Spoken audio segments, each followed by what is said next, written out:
பவுல் சொல்றாரு, வெளியே போராட்டங்களும் உள்ளே பயங்களும் எங்களுக்கு இருந்தது என்றார். அநேக போராட்டம் பவுலுக்கு வந்தது ஊழியத்தில். சொந்த ஜனம் யூதர்களால், கிரேக்கர்களால், புறஜாதிகளால், ராஜாக்களால் பவுலுக்கு பிரச்சனை வந்தாலும் அது வெளியே போராட்டம் இருக்கு. அதே வேளையில் உள்ள பயம், உங்களுக்கு உள்ள பயம் இருக்கலாம்.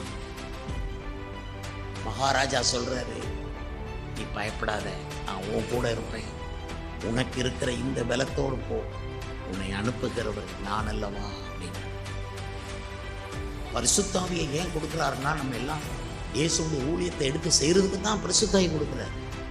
வேற நோக்கமே இல்லை. சொல்ல போனா பெருசா அதுல நோக்கம் வேற இல்லை. பரிசுத்தாவியும் இடத்துல வரும்போது நீங்கள் பலனடைந்து பூமியின் கடைசி பரிந்தும் எனக்கு சாட்சிகளாக இருப்பீர்கள்.